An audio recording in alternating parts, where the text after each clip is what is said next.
Bom dia, obrigada a cada um de vocês por estarem aqui, por participar desse evento que aborda um tema tão importante, que é a democracia. É uma honra enorme ter uma plateia tão diversa. Nós sabemos que algumas pessoas vieram de outros estados, de outras partes do Brasil, só para participar desse evento. Meu nome é Márcia Castro, eu sou professora de demografia e chefe do Departamento de Saúde Global e População na Escola de Saúde Pública de Harvard, e eu coordeno o Programa de Estudos de Brasil da universidade. Para mim é uma honra enorme poder moderar, abrir esse evento de desafios para a democracia no Brasil e nas Américas.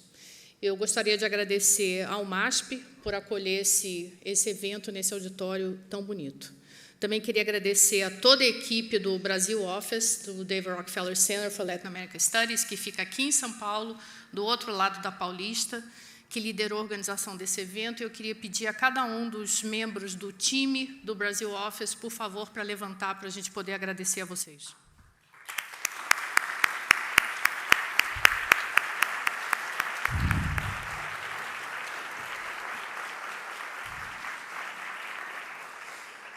O Programa de Estudos de Brasil em Harvard e o Brasil Office aqui em São Paulo trabalham em conjunto para fomentar oportunidades de pesquisa, ensino e aprendizagem envolvendo professores e alunos de várias áreas do conhecimento da Universidade de Harvard, com várias colaborações aqui no Brasil, em várias regiões. Nós desenvolvemos uma série de atividades programáticas, editais de pesquisa, seminários, intercâmbios e cursos. Atuamos de forma colaborativa, buscando cultivar vínculos e fomentar colaborações entre Harvard e Brasil. O Office foi criado em 2006 e, desde então, é muito bonito ver tudo que já aconteceu em termos de colaboração, linkando Harvard e linkando várias universidades e vários grupos de pesquisa aqui no Brasil. O Brasil Studies Program e o Brasil Office fazem parte do David Rockefeller Center for Latin American Studies, que carinhosamente nós chamamos de Dr. Class, que foi fundado em 94 para servir como ponto focal da Universidade de Harvard na América Latina. O Dr. Class amplia oportunidades para professores, alunos e pesquisadores de Harvard a se engajarem com a América Latina, recebendo acadêmicos, líderes latino-americanos em Harvard, como visiting scholars e fellows. E, além dos escritórios em Cambridge e aqui em São Paulo, nós também temos escritórios em Santiago, no Chile, e na Cidade do México. Hoje, nós temos um prazer enorme de ter conosco o diretor do Dr. Class, Professor Steve Levitsky, e eu vou aproveitar para apresentar o professor Levitsky e todos os panelistas que vão participar dessa conversa. Steve Levitsky, além de ser diretor do Dr. Class, é professor de governo, cuja pesquisa está focada na democratização, autoritarismo, partidos políticos e instituições informais, particularmente na América Latina. É autor, coautor ou editor de 12 livros, incluindo Como as Democracias Morrem, um best-seller que foi publicado em 25 idiomas, e no próximo mês o professor Levitsky vai lançar um novo livro. Obrigada, Steve. Thank you.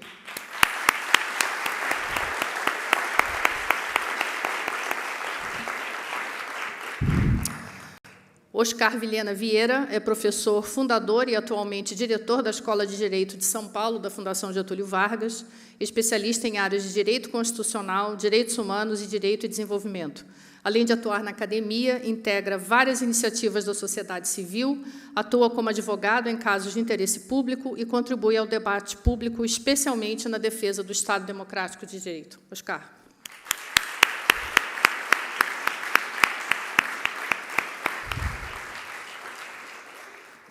Tabata Amaral é deputada federal por São Paulo. No Congresso Nacional defende bandeiras como educação, defesa dos direitos da mulher, desenvolvimento sustentável, primeira infância e ciência e tecnologia, dentre outras. Em 2020, publicou o livro Nosso Lugar, o caminho que me levou à luta por mais mulheres na política. Tabata fez sua graduação em Harvard e trabalhou como estagiária no Brasil Studies Program.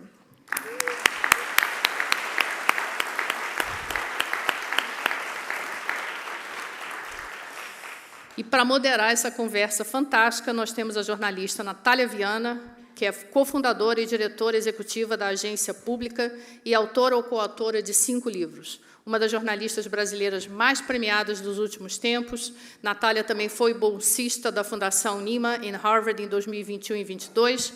Natália, obrigada, e eu passo a palavra para você.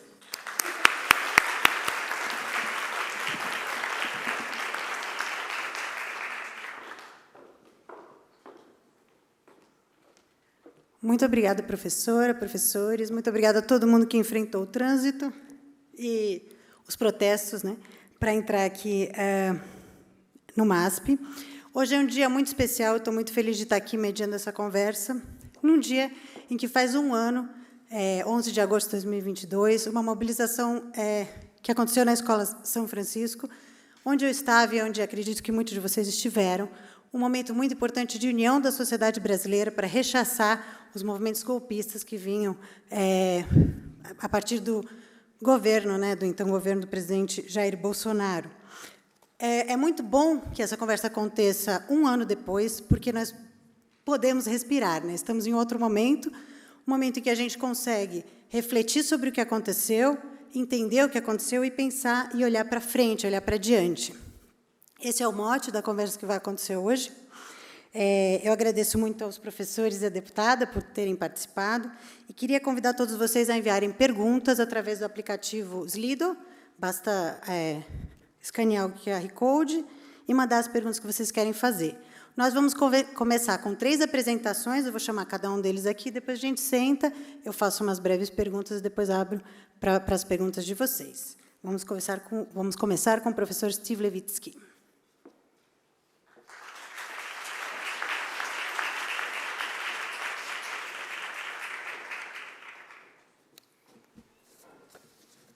Thank you. Can you hear me? Okay. Many, many thanks for the invitation. It is really an honor to be here with Professor Villena and Deputada Amaral. Tabata is my former student. I think she took her first political science course with me, and I am her biggest fan. I'm going to divide my talk today into 2 parts. First, I want to compare what is happening today in the United States with what is happening in Brazil. And then I want to speak more broadly about the state of democracy in Latin America. For several years, as all of you know, politics in the United States and Brazil have seemed to follow parallel paths. Both countries elected extreme right-wing populists who threatened democracy. Both of those presidents turned out to be unusually inept, particularly during the pandemic, which made their re-election difficult. And that's where things got tricky. Accepting defeat, knowing how to lose, is a cardinal rule, maybe the cardinal rule of democracy. And neither Trump nor Bolsonaro was willing to lose. Trump tried to overturn the results of the 2020 election, culminating in the January 6th insurrection. Bolsonaro, of course, worked to undermine the legitimacy of the 2022 election. Although he could not, apparently, get the military behind a coup, his supporters stormed all 3 branches of government on January 8th. So both Americans and Brazilians elected leaders whose unwillingness to accept defeat triggered democratic crises. The parallels between January 6th and January 8th are striking, almost unbelievable. But that's where the stories diverge.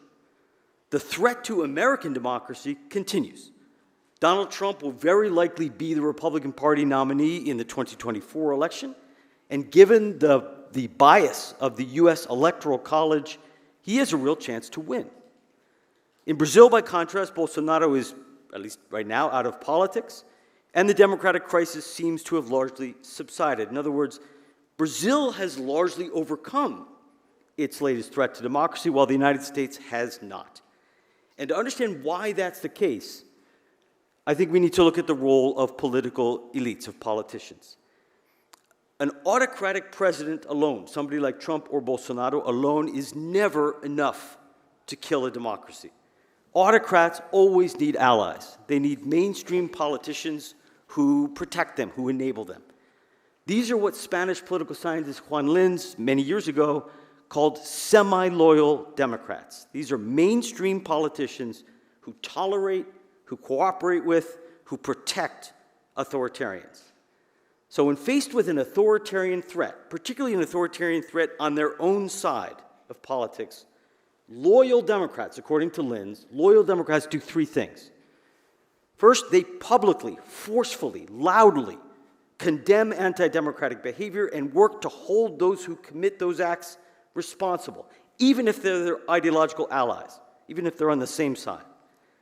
Secondly, they expel authoritarians from their ranks. They refuse to nominate them. They refuse to appoint them to higher office. And third, loyal Democrats work with pro-democratic forces from across the ideological spectrum, as occurred in August 11th last year here in Brazil, to isolate and to defeat anti-democratic extremists. Semi-loyalists, according to Linz, do none of those things. Rather than expelling authoritarians, semi-loyalists will tolerate, will accommodate, sometimes even quietly collaborate with authoritarians. Rather than publicly repudiate the authoritarian behavior of their allies, they will downplay, they will condone such behavior, or maybe simply remain silent. And crucially, semi-loyal Democrats refuse to work with ideological rivals to isolate authoritarianism, even when democracy is at stake. Semi-loyalty can kill a democracy. One very clear lesson from Europe in the 1930s, from South America in the 1960s and 70s, including here in Brazil, is that when mainstream politicians of the center-left or the center-right tolerate, protect, enable violent or anti-democratic extremists, democracies get into trouble. Now, compare right-wing politicians in the United States and in Brazil. In the United States, Republican Party leaders have been overwhelmingly semi-loyal. They have consistently enabled Trump's authoritarianism. Most Republican leaders followed Trump's lead and refused to publicly accept the results of the 2020 election. A group called the Republican Accountability Project evaluated the public statements of all 261 Republican members of Congress in 2020 and 2021 to see whether they made public statements casting doubt on the legitimacy of the 2020 election. Turns out that 86% of them made statements that cast doubt on the election, 86% of Republican leaders. Even after January 6th, Republican leaders defended and protected Trump. They blocked congressional efforts to impeach and to convict him, which would have barred, had he been convicted, he would have been barred from running in the 2024 election. They blocked creation of an independent commission to investigate the January 6th insurrection. And even today, when Trump has been indicted for multiple serious crimes, including an attempted coup, Republican leaders say they will support his presidential candidacy next year. Very different story, as you know, in Brazil. All of Bolsonaro's right-wing allies recognized Lula's victory on election night. President of Congress, governors of Minas, Sao Paulo, elsewhere. In fact, a big reason why Bolsonaro did not try to overturn the election on election night was that it was clear already that military and political elites were not going to back him. The Brazilian right also forcefully denounced the January 8th attacks. And whereas U.S. Republicans blocked efforts to investigate the January 6th attack, in Brazil, right-wing politicians led the push for a congressional investigation. Finally, whereas Republican leaders will back Trump next year, even if he's convicted of attempting a coup, in Brazil, Bolsonaro has been barred from running for office for 8 years, and relatively few right-wing politicians have rallied, or at least not rallied seriously, to his defense. They have moved on. So whereas the Republican Party remains wedded to an authoritarian figure who threatens U.S. democracy, in Brazil, most right-wing politicians have moved on from Bolsonaro, effectively leaving him isolated. How do we explain that difference? One factor, I think, is the strength of political parties and partisan identities.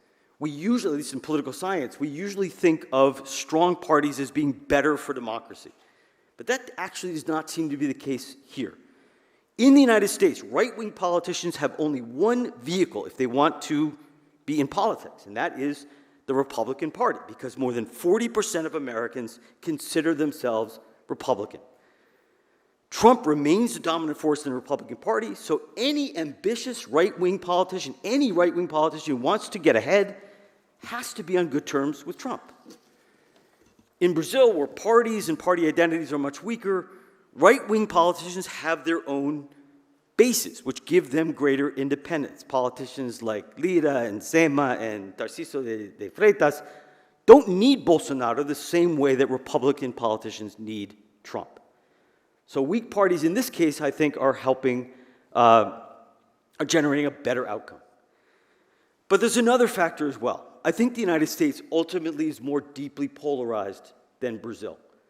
The United States is living through a unique historical moment. We're living through a period in which we are the first democracy in history in which a dominant ethnic group is losing both its numerical and its numerical majority and its dominant status. Right? White Christians dominated American society for 2 centuries. For 200 years, they sat on top of all of America's social, economic, political, cultural hierarchies. They filled the presidency, they filled Congress, the Supreme Court, they were the military generals, they were the CEOs, they were the TV newscasters, the leading celebrities, the college professors, everything.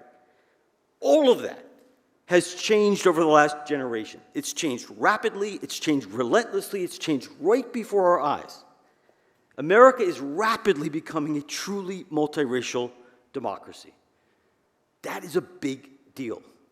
The Republican Party is the party of white Christian America, and losing one's dominant social status can be a deeply threatening thing. It can feel like an existential threat. Many white Christian voters in the United States feel like they're losing their country. They feel like the country that they grew up in is being taken away from them. And that sense of loss has pushed many Republicans towards extremism. In a poll taken 2 years ago, 56% of Republican voters agreed with the statement that the traditional American way of life is disappearing so fast that we may have to use force to stop it.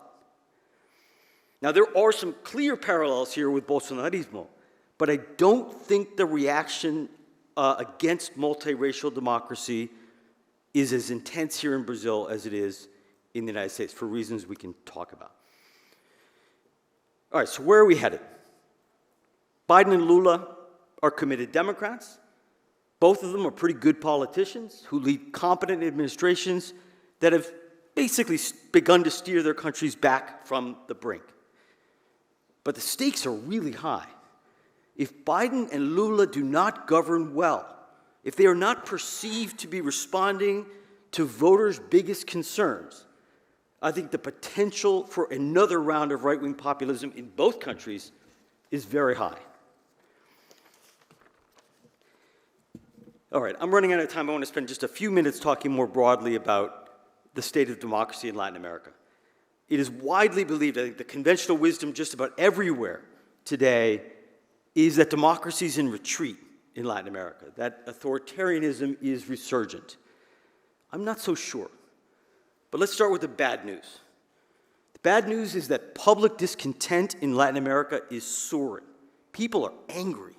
They're angry at their governments, they're angry at their politicians, they're angry at their political parties, they're angry at the entire political elite.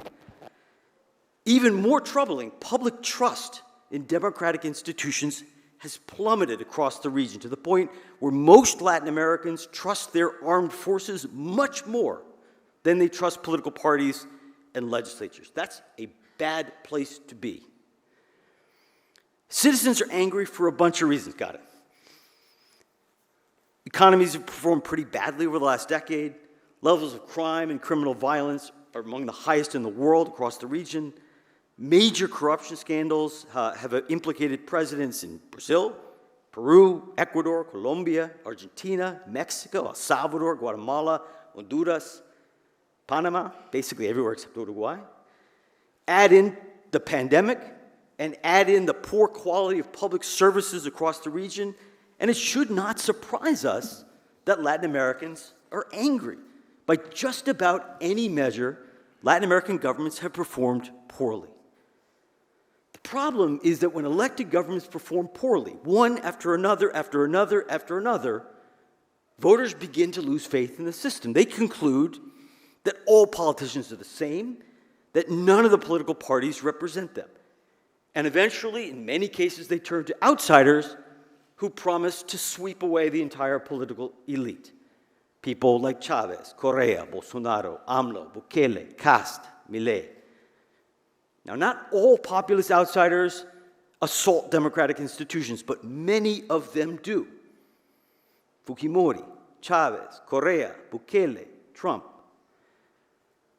So recession, corruption, insecurity, the pandemic have generated widespread public discontent in Latin America, and as a result, voters are turning increasingly, pretty systematically across the region, are turning to anti-system outsiders, many of whom are not particularly democratic.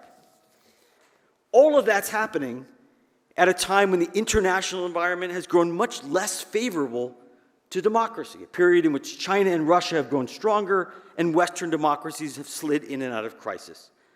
So it's a tough world. It's a difficult set of challenges facing contemporary Latin American democracies. Given those challenges, I actually think Latin American democracy has proven surprisingly, strikingly resilient in the 21st century. Yes, so how has it been resilient? One, crucially, and in a dramatic change from every other period in Latin American history since independence, militaries effectively remain on the sideline. Yes, there was a coup in Honduras. Yes, the Brazilian military has asserted way too much influence in recent years. But the kind of coups that wrecked Latin American democracies over and over again in the 20th century are non-existent today in Latin America. Militaries have not taken power anywhere in Latin America in 34 years. Secondly, crucially, Latin America's biggest democracies have all managed to survive despite some serious crises in recent years. Argentine democracy has survived for 40 years, despite the extraordinary economic collapses of 1989 and 2002. Brazilian democracy survived the multiple crises of the last decade, survived Bolsonaro. Chilean democracy survived the 2019 protests. Mexican democracy is going to survive AMLO. Colombian democracy survived Uribe. It will survive Petro. In each of these cases, we see evidence of real institutional strength. Colombia's constitutional court stopped Uribe. Brazil's Congress and Supreme Court and other institutions, as we will hear, constrained Bolsonaro. Mexico's Supreme Court and electoral authorities are going to constrain AMLO. So in Latin America's biggest, most influential countries, democratic institutions are proving pretty robust. And even where institutions are much weaker, even where democracies are less stable, like Central America and the Andes, it is proven very difficult to consolidate authoritarian rule. Correa undermined democracy in Ecuador, but he left power in 2017, and Ecuador slid back into democracy. A troubled democracy, but democracy nevertheless. Juan Orlando Hernandez undermined Honduran democracy, but he left power last year, and Honduras slid back into democracy. Bolivia experienced backsliding under Evo Morales, under the people overthrew Evo Morales, but it redemocratized after the 2020 election. Castillo's autogolpe in Peru failed. Only in Venezuela and Nicaragua have autocrats managed to consolidate authoritarian rule. And as a result, we continue today to live in the most democratic period in Latin American history. That said, and in conclusion, there are two things I worry about. Well, there are a lot of things I worry about. I only have time for two. First of all, the conditions that generate public discontent, the conditions that open the door for anti-system outsiders have not changed. Extreme social inequality, weak, ineffective states, widespread criminal violence. This last issue, criminal violence, worries me the most right now. Fear and insecurity almost always push citizens in an authoritarian direction. When people fear for their physical safety, they grow much, much more willing to give up their rights and to delegate power to a leader who promises to protect them by any means necessary. We saw this with Fujimori in Peru. We saw it with Duterte in the Philippines. We see it today with Bukele in El Salvador. You've seen it in many parts of Brazil. There is a real risk today that Bukele is going to provide an authoritarian model across the region. So that's one thing to worry about, the problem of insecurity. The second thing that worries me, and here I'll conclude, is that elite commitment to democracy in Latin America is fading. The late 20th century and the early 21st century saw an totally unprecedented democratic consensus in Latin America. Never before had both the left and the right been so committed to democracy than in the late 20th and early 21st centuries. But that consensus is visibly fading. On the right, the illiberalism of Bolsonaro, Cast, Milei is displacing the liberalism of Cardoso, Piñera, Macri. Much of the Latin American right today embraces Trump and is enamored with Bukele. The Peruvian right copied Trump and tried to overturn the 2021 election. On the left, when Pedro Castillo tried to carry out a coup in late last year, left-wing governments in Bolivia, Mexico, Colombia rushed to embrace him, to embrace a guy who tried a coup. And of course, the bulk of the Latin American left continues to defend dictatorships in both Nicaragua and Venezuela. What Lula said recently about democracy being a relative concept in reference to Venezuela was unconscionable. It made me want to throw up. Brazil is an important country. Brazil is an important country. What happens here matters across Latin America. Had Bolsonaro been a more competent, more successful authoritarian, it might have engendered an authoritarian wave similar to what we saw after 1964 in the region. So Bolsonaro's failure was very good news for Latin American democracy. But the Brazilian government should be doing much, much more to promote and defend democracy in the region. The cost of losing a democracy is enormous, and it's especially high for the left. PT leaders know this. They lived it, many of them, in the 1970s. They know the cost of losing a democracy. The Latin American left has spilled way too much blood to forget those lessons today. Let me stop. Thank you.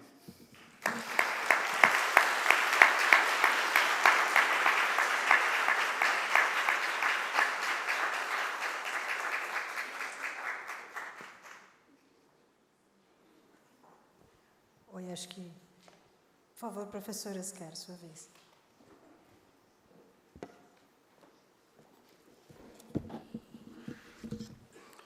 Bom dia a todas e a todos. É um imenso prazer estar aqui. Fiquei muito honrado com esse convite que me foi feito pela Helena Monteiro, do Rockefeller Center. É um prazer enorme estar aqui com vocês. E também ao lado da Natália, da minha querida Tabata, que me faz ser otimista com o mundo e com a democracia brasileira, e do professor Levitsky, de quem eu sou um enorme admirador. Eu estava escrevendo um livrinho chamado A Batalha dos Poderes, em 2018, sobre a crise que o Brasil emergiu a partir de 2013, quando eu entro numa livraria no Dupont Circle e me dou com o seu livro, que tinha acabado de sair. E, como qualquer um que já escreveu um livro e vê um livro de um autor que se admira, fala, ixi, eu não preciso mais escrever o meu livro. E o fato é que eu terminei o livro e Como as Democracias Morrem foi um guia fundamental para que eu compreendesse, me ajudasse a compreender a realidade não só brasileira, mas de outros países. Então, para mim, é uma honra e um prazer estar aqui com você pessoalmente. Bom, o Brasil, como todos nós sabemos, elegeu em 2018 um populista autoritário para a presidência. Isso, evidentemente, não foi resultado de uma tempestade, de um evento da natureza, mas sim de um processo de desgaste das instituições políticas brasileiras, especialmente a partir de 2013. Né? Tem um filósofo do direito, acho que pouco lido nos Estados Unidos, mas muito popular no Brasil, na minha geração, pelo menos, chamado Norberto Bobbio, que escreveu um livro famoso chamado Futuro da Democracia, em 1984, portanto, antes da queda do Muro de Berlim. E o Bobbio já antecipava os grandes riscos da democracia naufragar, sobretudo em função das promessas não cumpridas. Tá? Então, acho que 2013 ele é um momento muito paradoxal da democracia brasileira, porque, por um lado, ele é o resultado de uma certa frustração por parte dos jovens da esquerda, dos jovens progressistas, de que a democracia não tinha cumprido todas as suas promessas de igualização, de Estado de Direito, de acesso a políticas públicas, embora eles tenham sido beneficiados disso. Mas, por outro lado, também ela abriu um espaço para uma outra coisa, para aquela democracia que havia funcionado e havia promovido mais igualdade racial, havia promovido mais acesso às mulheres, que gerou um enorme ressentimento numa direita que se via alijada. Então, o período que nós temos de 2013 a 2018 é um período muito paradoxal, onde ambos os lados do espectro político, em alguma medida, fazem críticas muito fortes às instituições, e nós entramos nesse ciclo de retaliação institucional, de desqualificação das instituições, de perda de confiança nas instituições, que geram a oportunidade para o surgimento de um populista, e um populista da pior qualidade, um populista autoritário. A minha discussão com vocês hoje aqui é de que modo as nossas instituições... de que modo as nossas instituições se comportaram, como elas têm se comportado, né, face à ascensão de um populista.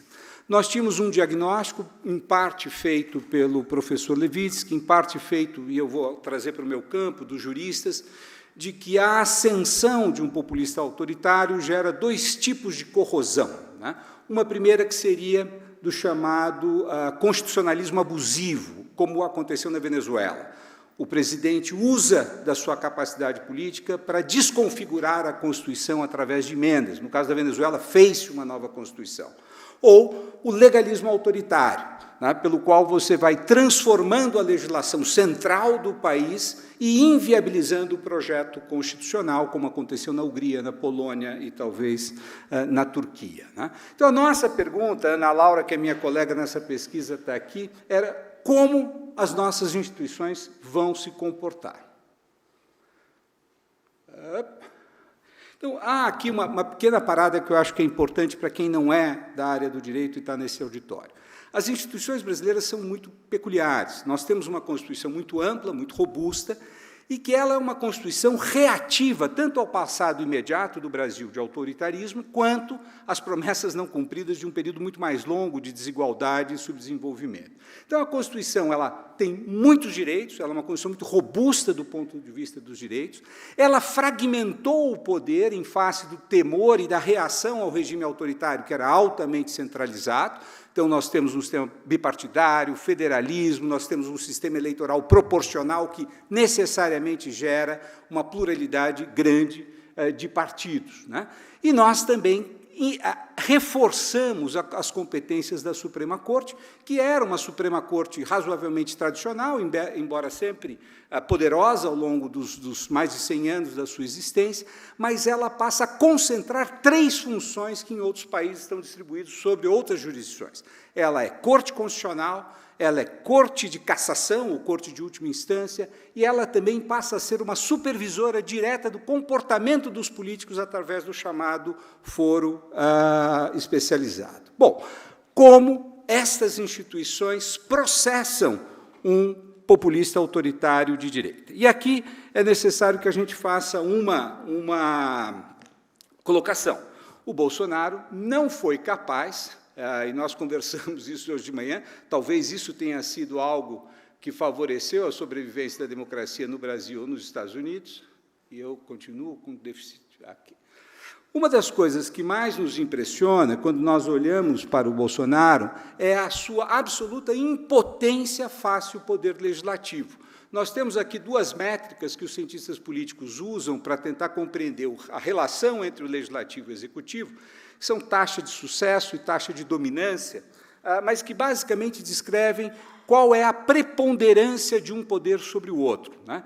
E nós vamos olhar que todos os presidentes que antecederam o Bolsonaro, inclusive a presidente Dilma, que fragilizou-se em um determinado momento, Todos eles têm tanto uma taxa de sucesso na promoção das suas propostas legislativas, como aquilo que é aprovado veio do Executivo, infinitamente menor do que os outros.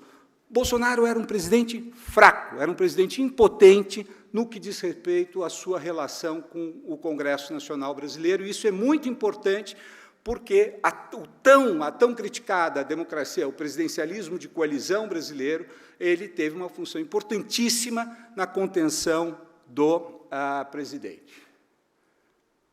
Bom, aqui é um gráfico, acho, pequeno e não é difícil de olhar, mas eu gostaria de chamar a atenção para algumas coisas.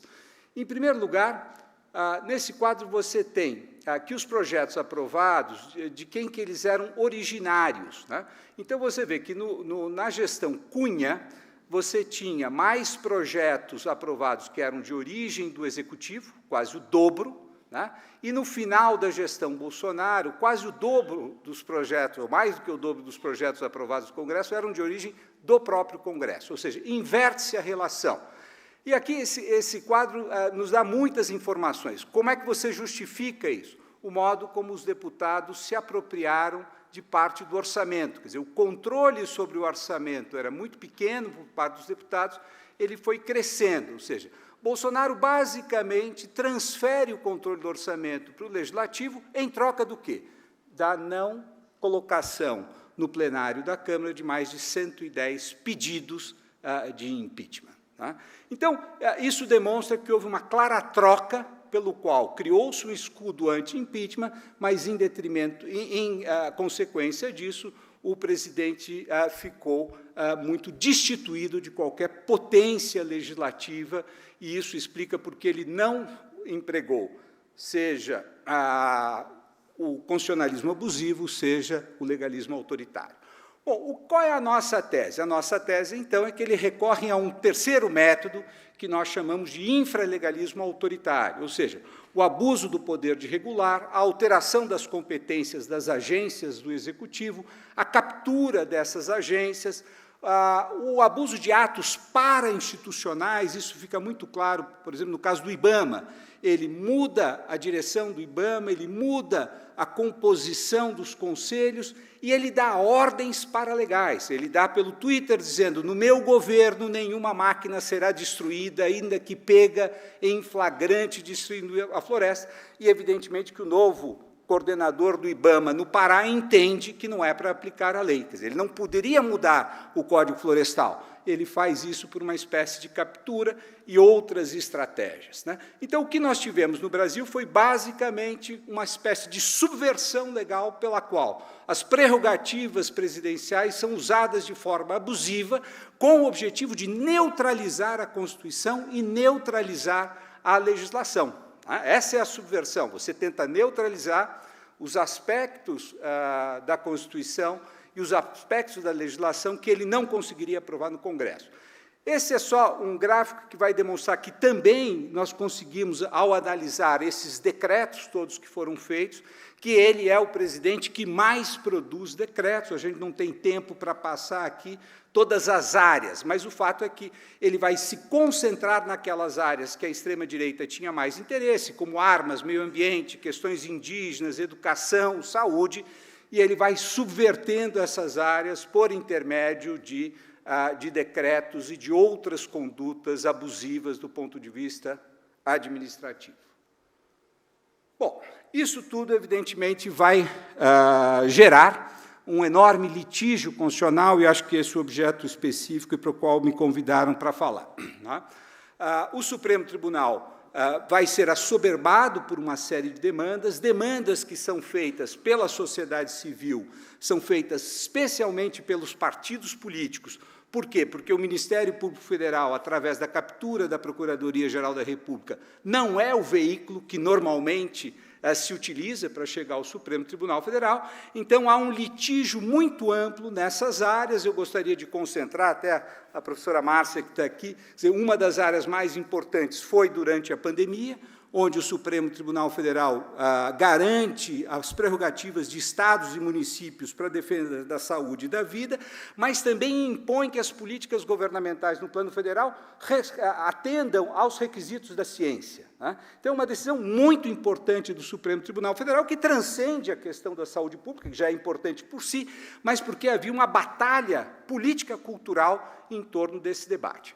E, em muitas outras áreas, o que nós vamos ver é um Supremo Tribunal Federal extremamente responsivo, ou seja, ele muda duas características que são fundamentais, que é o tempo de análise dos processos, e a colegialidade. Isso é muito importante, a Ana que fez esse gráfico, que nós temos uma redução bastante drástica no tempo que o Supremo Tribunal passa para tomar uma primeira decisão nestes casos onde o que estava em questão era a conduta autoritária ou infralegal do presidente Bolsonaro. Eu não vou passar pelos detalhes dos dados, mas eu acho que a curva do gráfico indica para vocês como o Supremo levou a sério as ameaças que estavam sendo feitas a direitos, as ameaças que estavam sendo feitas à saúde pública. Mas aqui nós não estamos falando ainda de ameaças diretas à democracia. Isso também é um dado importante, especialmente para o Brasil e para a audiência estrangeira, às vezes é complicado, que é o grau de colegialidade com que as decisões são tomadas. O Supremo é muito criticado por decisões monocráticas. E o que a gente viu é que o Supremo, em 2020, ele aumenta a sua colegialidade, depois reduz um pouco e aumenta novamente. Ou seja, há uma preocupação do Supremo de assegurar a sua legitimidade, de que o uso do poder monocrático poderia, em alguma forma, esgarçar a sua autoridade, e era importante mantê-la, e, portanto, criou-se uma certa coesão dentro do Supremo Tribunal Federal. Bom, aqui sigo para o meu último gráfico, que é o que talvez nos importe. Num determinado ponto, especialmente depois das manifestações de 7 de setembro, aqui nessa avenida, onde o presidente Bolsonaro, em 2021, ameaça o Supremo Tribunal Federal e diz que, se o presidente do Supremo Tribunal Federal não tomar medidas, ele irá enquadrar o Supremo Tribunal Federal, onde ele sugere e instiga a população contra diversos ministros do Supremo Tribunal Federal, é aberto um inquérito. E essa é uma circunstância que mais se critica no Supremo Tribunal Federal. Pode o Supremo abrir um inquérito ou não? E a decisão que governa esse caso, uma decisão que teve a relatoria do ministro Fachin, que é muito interessante de ser lida, por quê? Ele demonstra que, em face da omissão dos outros órgãos de aplicação da lei, especialmente da Polícia Federal, do Ministério Público e também da ABIN, os ataques do Supremo ao Supremo estavam sendo feitos sem nenhuma consequência legal. E havia um dispositivo no regimento do Supremo que autorizaria a abertura de inquéritos. E, com isso, então, são abertos diversos inquéritos, e, nesses inquéritos, começa a se coletar informação sobre as práticas da extrema-direita radical de subversão do Estado Democrático de Direito no Brasil. O segundo caso, sem dúvida nenhuma, é a partir de 2022, quando intensificam-se os ataques de Bolsonaro às urnas eletrônicas. Ele foi recentemente condenado por um ato de campanha, usando dentro do Palácio do Planalto, ou seja, o status de presidente da República, para minar a legitimidade das urnas eletrônicas aqui. Mas também havia um debate muito mais contundente nas ruas de incitação do próprio presidente, mas também de lideranças de extrema-direita, às Forças Armadas para que interviessem no debate e na condução do processo eleitoral no Brasil. Então, entra aí um componente que é um componente importante na história brasileira, uma vez que, durante a República, nós tivemos já 8 intervenções militares durante outros períodos, de uma preocupação real de que as forças militares poderiam, em alguma medida, colaborar para um processo de golpe. E há muitas histórias e muitas circunstâncias, inclusive aquelas onde o próprio ministro do Exército aborda o presidente da Corte Eleitoral, dizendo que ele tinha incumbência de levar as eleições a cabo, o que, evidentemente, não era uma obrigação constitucional do ministro da Defesa, né? E, finalmente, a condenação do Bolsonaro como resultado disso. Então, o que nos parece muito importante é que o Supremo Tribunal Federal, em face da omissão dos outros órgãos responsáveis pela aplicação da lei, ele teve que assumir o que, na linguagem da ciência política, do direito constitucional, a partir de uma obra seminal de um jurista chamado Karl Loewenstein, chama-se de democracia militante, ou seja, as instituições de aplicação da lei assumem uma postura mais combatente na defesa daquelas premissas da democracia. Evidentemente que isso coloca em risco, isso gera atritos e, evidentemente, que isso impõe que nós sejamos muito vigilantes para que a democracia militante retorne à casa, né? Para que ela não funcione em tempos de normalidade. Mas, sem sombra de dúvida, foi fundamental para que nós pudéssemos sobreviver nesse período de ataque mais contundente vindo de dentro do poder presidencial. Muito obrigado.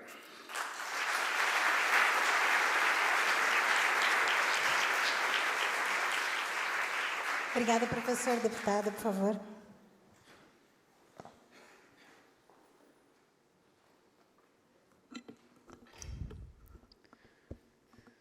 Bom dia.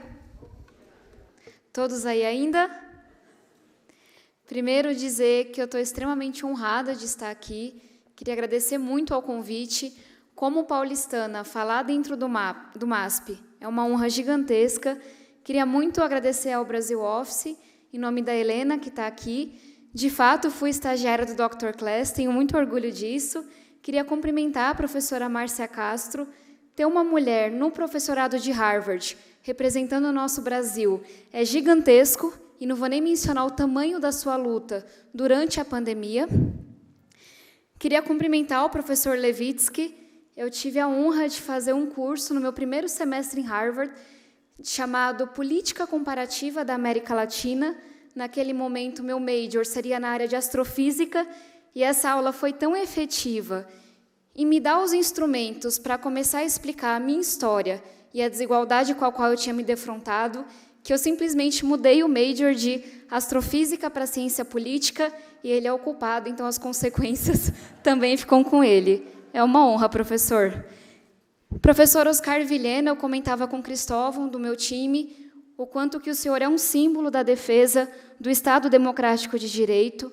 Então, é uma honra ouvi-lo, é uma honra estar aqui também. Muitíssimo obrigado.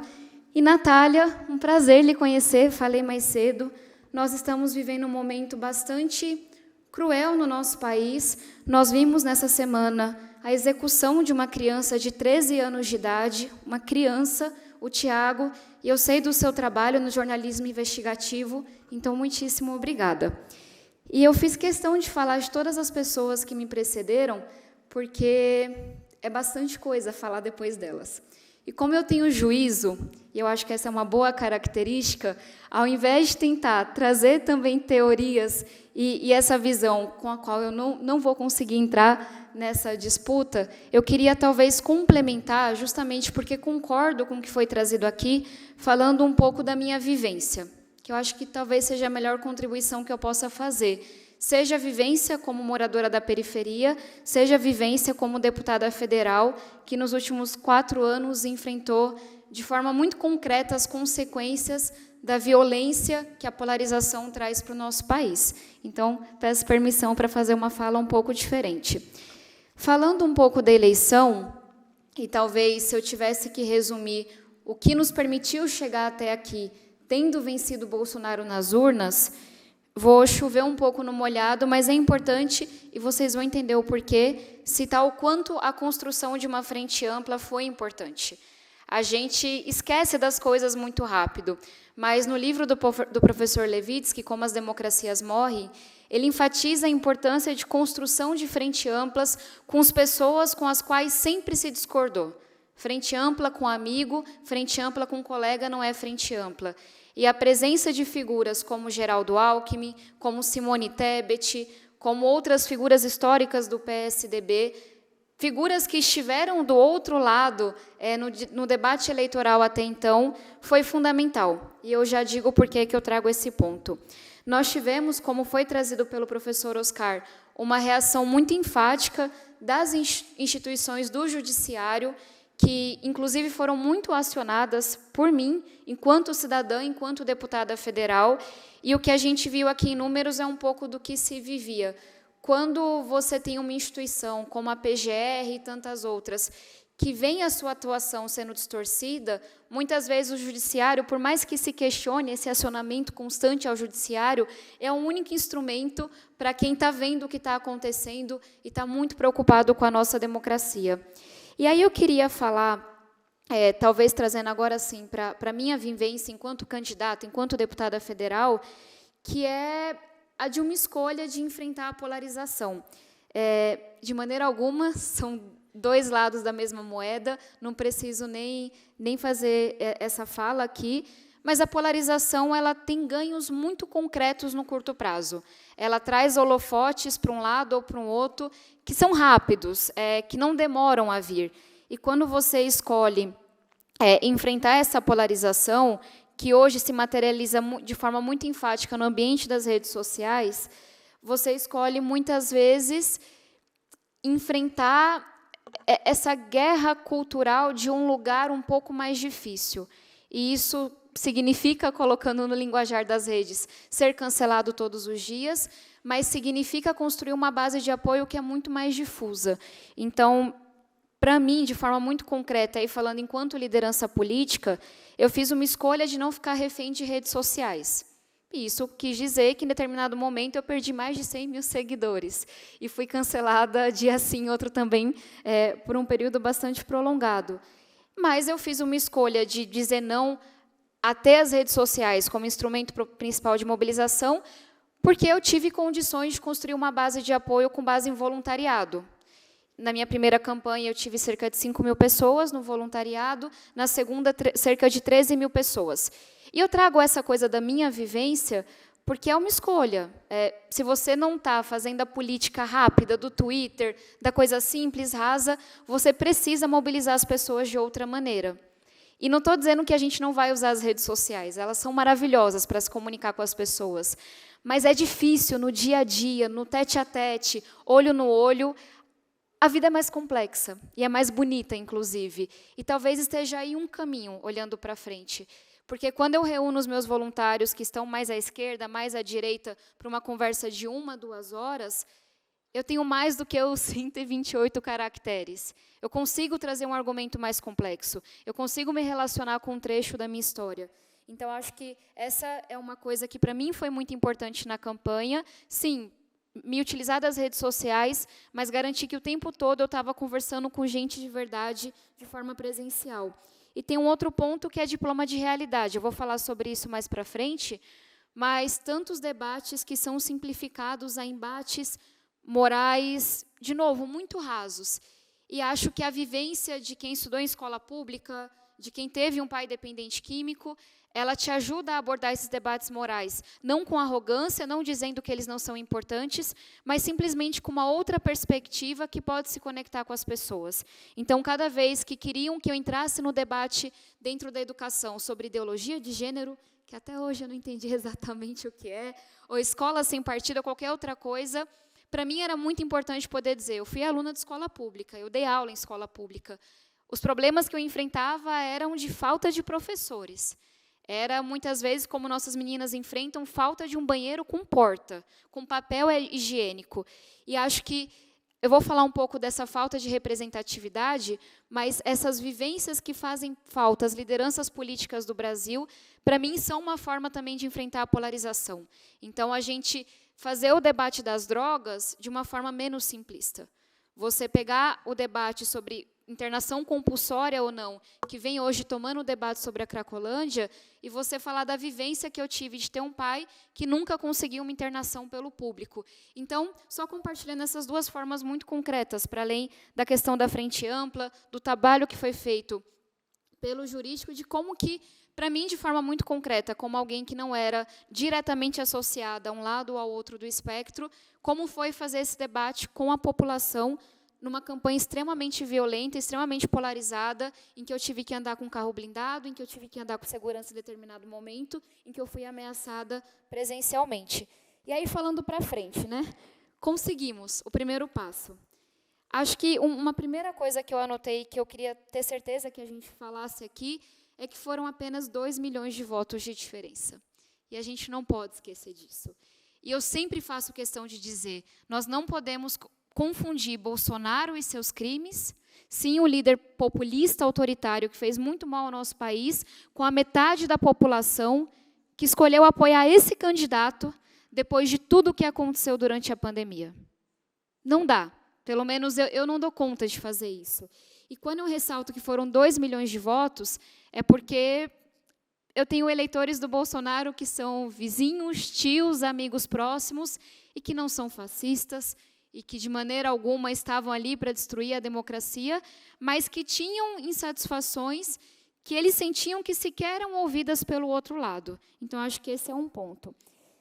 E falando também dessa, já talvez avançando na reconstrução que a gente faz daqui para frente, eu fiz questão de falar dessa frente ampla, que a gente esquece, às vezes, mas que foi fundamental para a eleição do presidente Lula, porque quando nós vemos, no Congresso Nacional, por exemplo, essa disputa entre o Congresso e o Executivo, e, infelizmente, práticas tão antigas quanto a minha tataravó sendo retomadas, uma provocação que eu faço é, será que trazer essa frente ampla, construída dentro da sociedade, não só dentro da política, para o hoje, para o momento do mandato, para o momento do governo, não seria uma forma de reduzir o custo de construção de apoio no Congresso? Que talvez seja um dos maiores debates que a nossa política está fazendo hoje. Então, obviamente que para olhar para frente, eu preciso olhar para qual foi o enfrentamento que foi feito durante a campanha. E eu acho que o que nos permitiu ter sucesso, ter êxito, pode nos ser guias muito importantes do que é que a gente vai fazer daqui para frente. Então, lembrar que foram poucos votos e que tem uma metade inteira do país que tem que ser reengajada nesse debate e não ser tratada como inimigo, como adversário, como time de futebol do qual eu não gosto.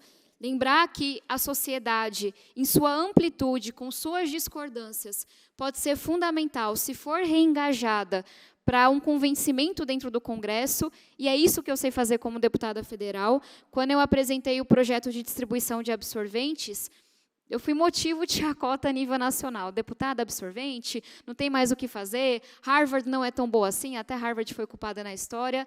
Mas nós fizemos o debate dentro da sociedade, na televisão, dentro da escola, com os pais, com as mães. E hoje a população brasileira entende que sem absorvente, menina pobre perde aula. E quando o Bolsonaro vetou o nosso projeto, a gente tinha um apoio da sociedade para gerar tal constrangimento dentro do Congresso que os parlamentares que tinham criticado o meu projeto se viram obrigados a apoiar o projeto. E eu trago esse exemplo porque isso não parece um assunto mais técnico, de idealista, mas a gente faz isso. Você constrói na sociedade, e não estou dizendo que não vai ter um custo em termos de emendas, em termos de posições, mas esse custo ele é menor se aquele debate vier da sociedade. Foi assim que nós fizemos a reforma tributária, algo histórico. Há mais de 30 anos tentamos votar esse projeto, mas foi um debate da sociedade, um convencimento da sociedade que impôs isso no Congresso Nacional. E foi assim que nós fizemos o projeto do ensino técnico e por aí vai. E aí eu falava mais cedo que eu tenho, literalmente, minha mãe tem 26 irmãos, então quando eu falo que eu tenho tios, se aplica a quase tudo. Mas que eu tenho tios, amigos, vizinhos que votaram em Bolsonaro e que têm insatisfações legítimas. Insatisfações com a desigualdade, insatisfações com a estagnação econômica que a gente viveu nos últimos anos, insatisfações com a corrupção que tomou conta da política brasileira de um lado e de outro, e não dá para varrer isso para debaixo do tapete. E não dá para usar Bolsonaro como desculpa, mas é isso daqui ou é aquele outro. Sabe por quê? Porque se a gente fizer exatamente a mesma coisa que foi feita nesse país ao longo das últimas 2, 3 décadas, o resultado vai ser Bolsonaro de novo. Porque foram as coisas boas e ruins do passado que nos trouxeram aqui. Então, a provocação que eu faço é, como é que a gente não varre para baixo do tapete essas insatisfações, como é que a gente aprende com os erros cometidos, até para que a gente tenha alguma chance de que essa outra metade do país, que não votou no mesmo candidato a presidente que eu votei, não nos trate como inimigos, não nos trate como inimigos da nação, o que é ainda pior. E aí, talvez, para trazer um último ponto, olhando para frente, tem uma frase do do Mandela, tem outra do Martin Luther King que eu quero trazer, mas essa do Mandela, que a democracia com fome, sem educação e saúde para a maioria, é uma concha vazia. É muito bonito falar de democracia, é muito bonito falar de instituições democráticas, STF, Congresso Nacional, se a gente tem uma cidade com mais de 30 pessoas em situação de rua. Para quem não importa se a democracia está de pé ou não, a situação delas está muito ruim. E os direitos mais básicos estão sendo negados. Então, eu tenho um entendimento de que existem outros fatores, sim, redes sociais, movimentos internacionais, mas o fato desse país ser um dos mais desiguais do mundo contribui muito para que a gente veja a nossa democracia em constante ameaça. Porque essa democracia não está fazendo sentido para uma esmagadora maioria do ponto de vista mais concreto, de direito a uma educação de qualidade, direito a você chegar num posto de saúde e ser atendido, direito a você ter um emprego digno, independente de qualquer coisa. E aí isso leva o debate para a questão da representatividade. Hoje, de cada 10 políticos brasileiros, aproximadamente uma é mulher. O dado ele é um pouco mais complexo de você obter ele quando você fala de políticos pretos e pardos, mas o resultado não é tão diferente. A gente é um país que tem um perfil muito homogêneo no Congresso Nacional, e eu sempre tenho um cuidado de dizer, eu quero sim que a gente tenha lá brancos e negros, mulheres e homens, empresários e trabalhadores, mas quando a gente tem um perfil tão homogêneo e tão distante do da maioria da população, você vê que os grandes debates de Brasília não têm nada a ver com os grandes debates da nossa população na ponta. Eu trago um exemplo. Existe um debate na política, não na população, sobre se a Sabesp deveria ser privatizada ou não. Eu tenho minha posição nesse debate. Mas eu não vejo nenhuma liderança, e isso aconteceu na última eleição, fazer o debate que a minha mãe gostaria de ouvir, de quando é que a Sabesp vai parar de cortar água à noite na periferia de São Paulo. Porque na minha casa a Sabesp corta água todos os dias à noite. E esse é um debate que faz muito mais sentido para a população do que o debate que faz mais sentido no Twitter de privatizar ou não. Não estou dizendo que não é importante. Só estou dizendo que não é o mais importante para quem está na ponta, não é o que afeta no dia a dia. Minha mãe, com certeza, teria mais chance de votar na pessoa que dissesse que ia ter água na minha casa todos os dias à noite. Então, quando eu falo de diploma, a realidade é um pouco disso. Uma política mais diversa, com toda certeza, vai levar experiências e vivências que farão muito mais sentido para uma população que, de forma geral, sim, se vê agarrada nesse debate moral que a gente tem na rua, na rede social, na igreja e por aí vai, mas não vê a política como um todo debatendo temas que são do seu dia a dia, que são da mais absoluta essencialidade. Democracia é uma luta diária, acho que concluo dizendo que é todo dia. E quando eu fiz campanha pela primeira vez, e fiz campanha para candidatos a vereadores depois, e fiz outra, eu sempre brincava, olha, não se preocupe, daqui 2 anos tem mais. E essa é a boa e a má notícia. A cada 2 anos a gente pode dar alguns passos adiante, mas talvez a não tão animadora é que não dá para parar nunca. E acho que esse talvez tenha sido um dos erros de uma geração que veio depois do combate à ditadura, que foi absolutamente bonito e inspirador, mas que foi tocar seus negócios no privado, deixou a política, entre aspas, só para os políticos, e aí acho que não deu muito certo. Então, é um convite para esse engajamento diário na luta pela democracia. Muito obrigada.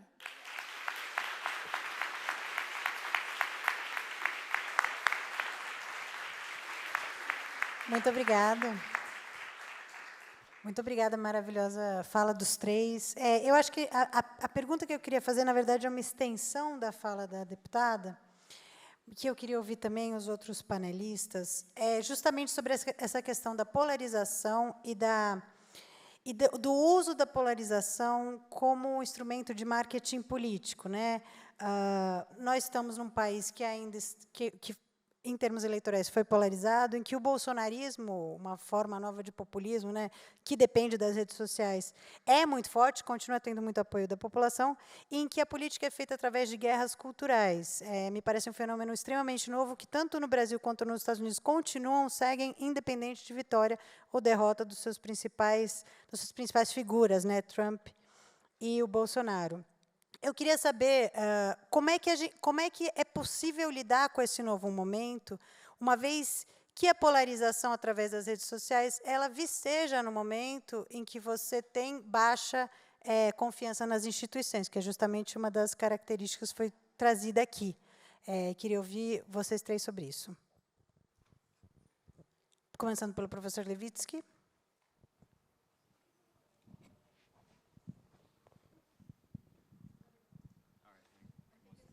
It's on? Okay. Those are tough questions. In the social sciences, we still don't fully understand why polarization is taking the form and taking the extremes that it's taking in various parts of the world. I mean, this is not just the United States, not just Brazil, it's worldwide. And multiple things are happening at once. It's not just social media, it's not just technology, but that's certainly part of it. And we're just beginning in the last decade to understand the effects of social media. And once we understand the effects of social media, to begin to think about regulating it. Now, in my country, which is ultra-libertarian, it's a very, very liberal political culture, there's not a lot of debate about regulating social media. And I personally think that's a mistake. In Europe and in Latin America, there's been greater debate, greater discussion, greater experimentation with regulating social media. And I think that's inevitable. This is not the first time that we faced new media technologies. People were terrified of the effects of radio back in the 1930s, terrified of the effects of television in the middle part of the 20th century, and eventually societies, citizens, governments, politicians learned to a degree how to adapt to them. And I think that will happen here, but it is going to take both research on the effects of social media and government steps to regulate it.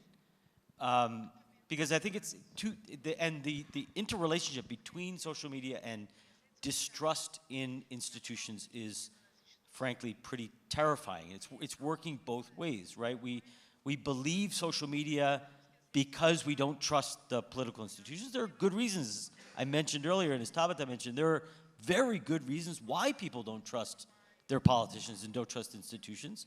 So they turn to social media, and of course social media exposure deepens people's distrust in institutions. So it's becoming a vicious circle. And if I knew how to exit that vicious circle, I would have a much better paying job than I have.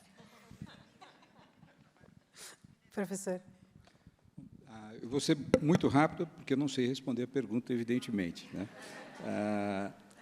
Mas o que me parece é que a polarização e o populismo, eles são uma espécie de síndrome da democracia. Ou seja, quando a democracia perde a capacidade de criação de consensos, isso abre oportunidade para que discursos polarizados, que, no fundo, são discursos muito simplificados de ganho imediato de capital político. Tá? Há uma simplificação muito grande no modo como você encaminha a mensagem. Eu lembro que havia uma piada, quando eu morava nos Estados Unidos, sobre uma resposta dada pelo Trump e pelo Obama, né? Evidente que a resposta dada pelo Obama exigia um PhD para que você conseguisse traduzir todas as complexidades que, de fato, existiam naquela política. E o populista é aquele que dá uma resposta simples para um problema complexo e, normalmente, uma resposta errada, mas uma resposta intuitiva, né? Se você tem problema de segurança, bandido bom é bandido morto. Uma arma na mão garante a sua vida. Todos nós sabemos que são políticas absolutamente improdutivas do ponto de vista da construção da segurança pública, mas elas afetam o seu sentimento de medo, né? São pessoas muito oportunistas na construção disso. Então, eu acho que nós temos esse problema que as redes sociais, elas, de certa forma, potencializam, porque elas são veículos desse diálogo sem filtro pelas instituições. Então, esse é um problema contemporâneo de todas as democracias e que talvez os que estão aqui sejam mais letrados nisso em 10 ou 15 anos e saberão como se defender desse tipo de discurso que vai se demonstrar absolutamente ineficaz. E, enquanto isso não chega, e aí a única parte da pergunta que eu realmente vou responder com alguma responsabilidade, e nós falamos aqui de democracia militante, eu estou lendo, recebi de um amigo querido, o Theo Dias, que me passou o discurso do presidente da Alemanha ontem. Ontem a Constituição Alemã fez 75 anos. Né? E o discurso dele é que, de fato, se a democracia tem muitos amigos, ela também tem inimigos. E esses inimigos podem causar muitos estragos ao percurso da democracia. E, portanto, nós temos que ficar vigilantes. Então, essa ideia de que a democracia tem que se autodefender não é uma ideia antidemocrática. Ela é uma ideia de sobrevivência enquanto ciclos autoritários e ciclos de populistas se aplacam. Eles passam, mas, enquanto eles vêm, o grande desafio é não perder a democracia.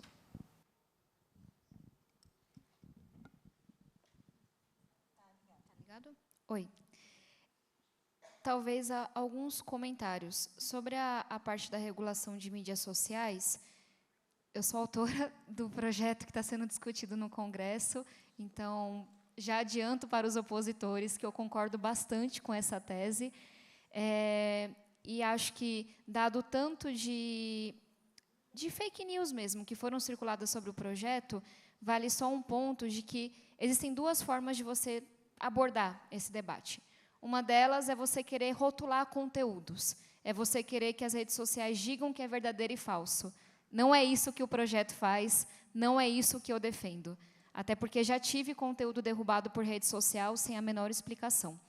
O que a gente faz e o que a gente defende, e o que eu acho que conversa com as falas anteriores, é que a gente possa trazer mais transparência para um ambiente que está sendo guiado pura e simplesmente pelo lucro, com consequências gigantescas para a nossa democracia. Hoje, a gente não sabe por que é que o Twitter, que agora chama X, eu acho, derruba algumas contas de robôs e não derruba outras. Hoje, a gente não tem a segurança de que todo o conteúdo que foi financiado vai chegar com o CNPJ de quem financiou, que é uma coisa que a gente defende no projeto. Hoje, se o Facebook derruba um conteúdo meu, eu não tenho o menor mecanismo de apelar. O que já aconteceu comigo, de falar, você derrubou, me diga o porquê. E se você não conseguir me mostrar que eu descumpri a legislação brasileira, você vai ser obrigado a devolver o conteúdo que eu estou colocando. E até hoje o YouTube não se pronunciou sobre o porquê é que vídeos da extrema-direita são mais recomendados. Eu sei a resposta. Porque engajam mais, porque garantem um tempo de tela maior, porque isso gera mais lucro. Então, só para talvez colocar um pouco mais de polêmica aqui na conversa, porque esse é um dos projetos que talvez eu receba mais crítica, não dá para seguir sem transparência. De novo, não é sobre você qualificar o conteúdo, mas nós precisamos de regras para esse ambiente, porque senão fica muito desigual. E a gente fica achando que é a lei da liberdade da expressão, quando, na verdade, é um ambiente que quem paga mais tem o seu debate mais alcançado.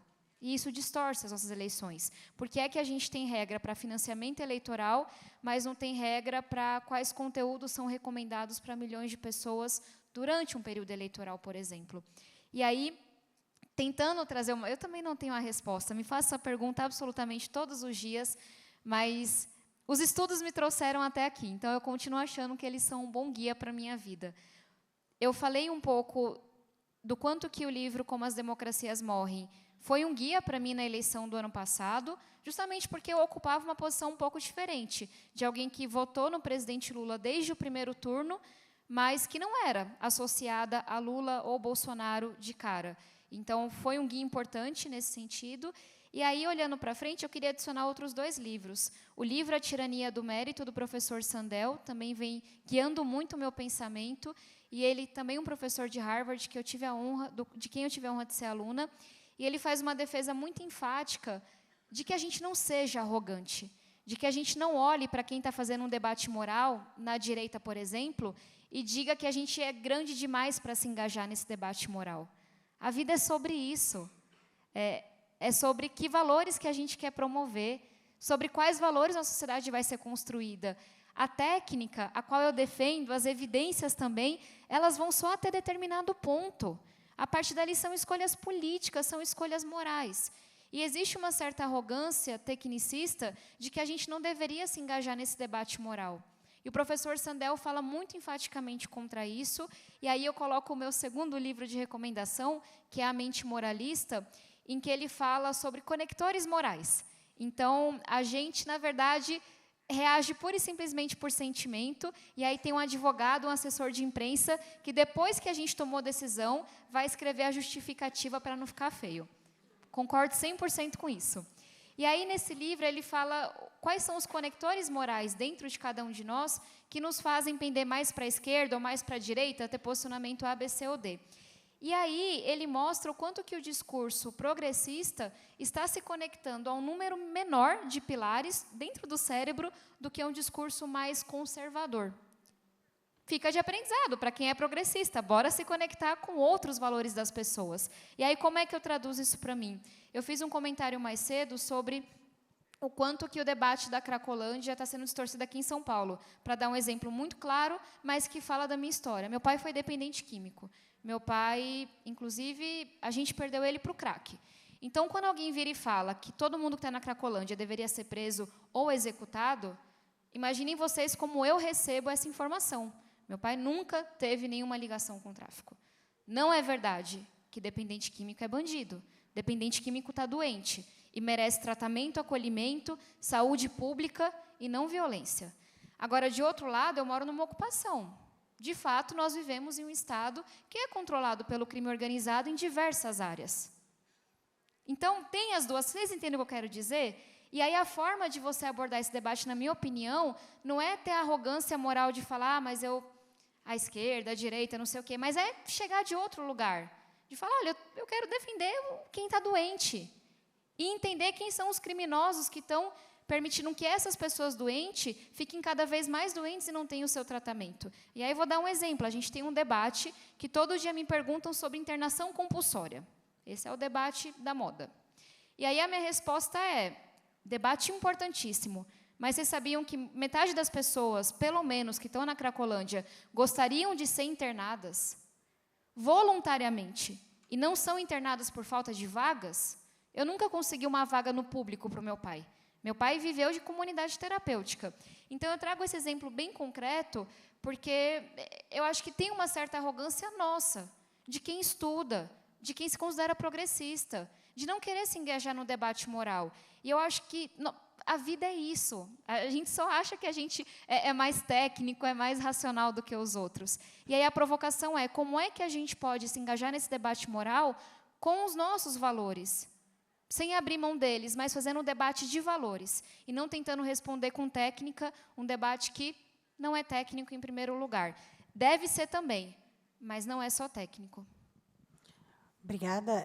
Tem uma pergunta que acho que aprofunda um pouco isso, e que não é só sobre o debate, mas sobre as ações, né? É uma pergunta que vem em inglês. The electorate remains angry until their problems are resolved. Are leading politicians globally, but I'm going to ask in Brazil, addressing the structural changes that need to happen? Então, a pergunta é, esse governo agora, um governo pós um momento de enorme crise na democracia, ameaça à democracia, ele tem condições políticas, a nossa classe política tem condições de fazer as mudanças que são necessárias? E como vocês avaliam esse movimento, por um momento em que se pode, de fato, aprofundar a nossa democracia? Okay, I totally missed the question because it was in two languages.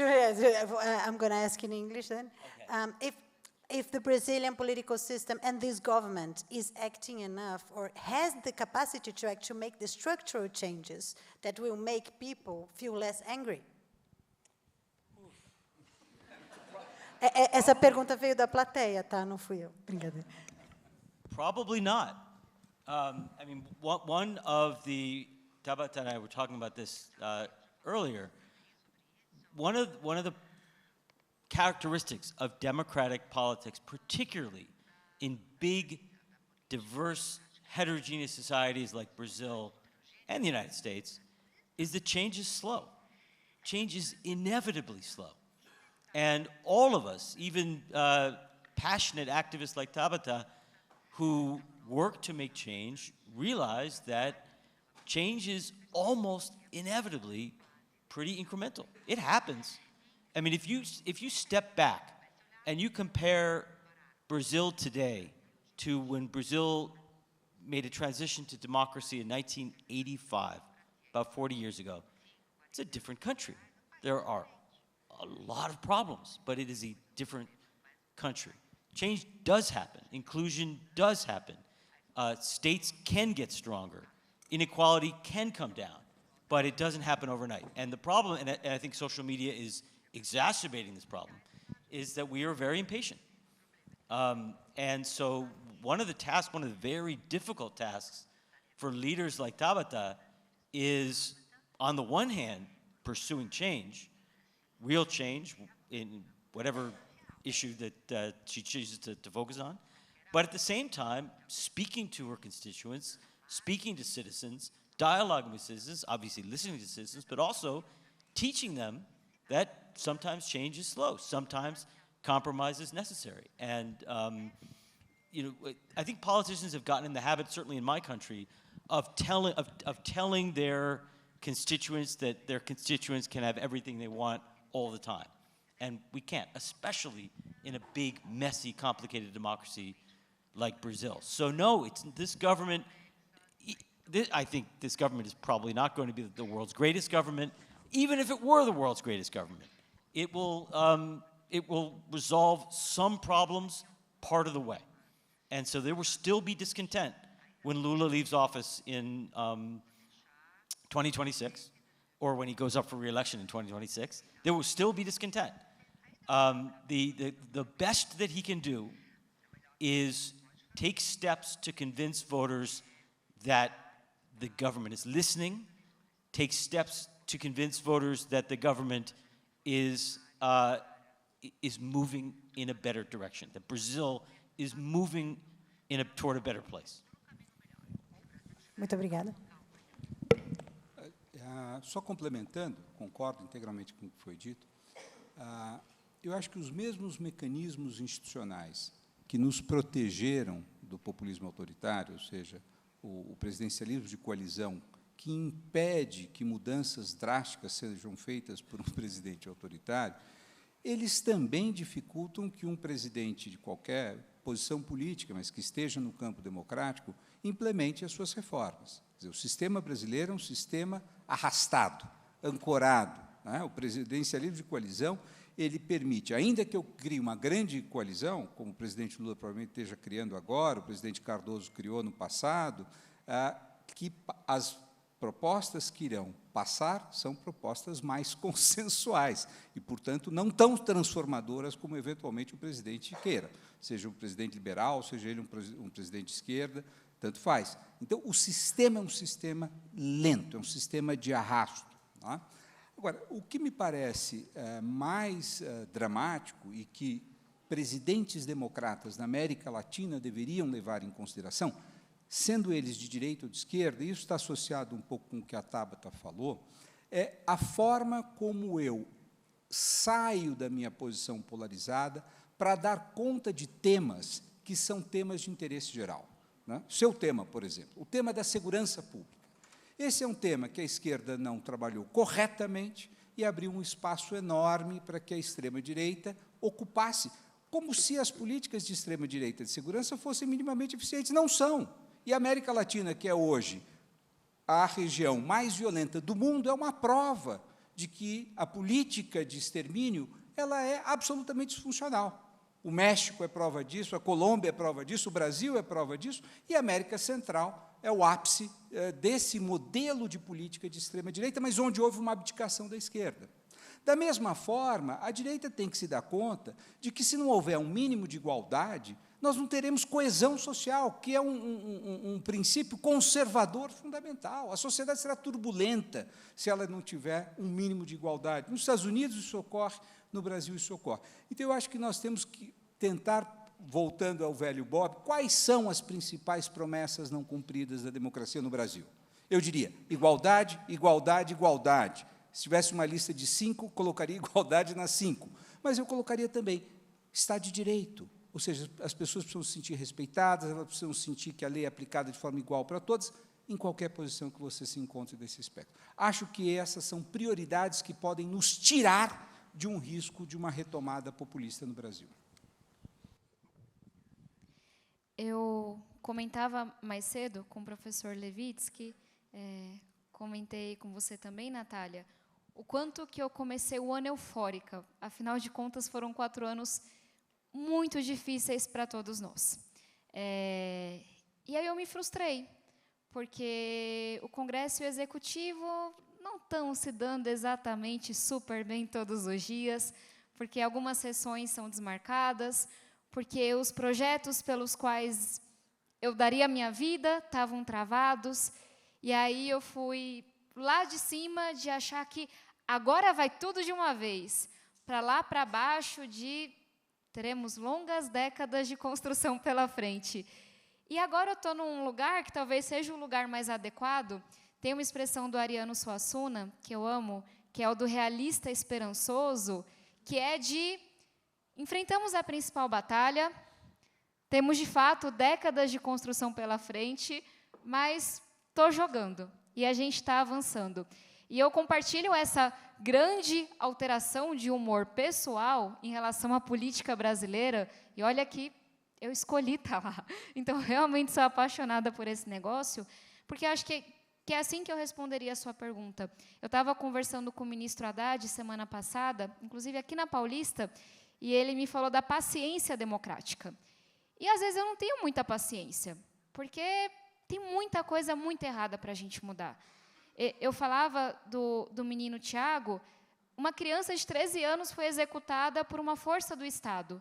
E a mãe não pôde viver seu luto porque ela teve que ir para a TV defender seu filho e dizer que ele não era bandido.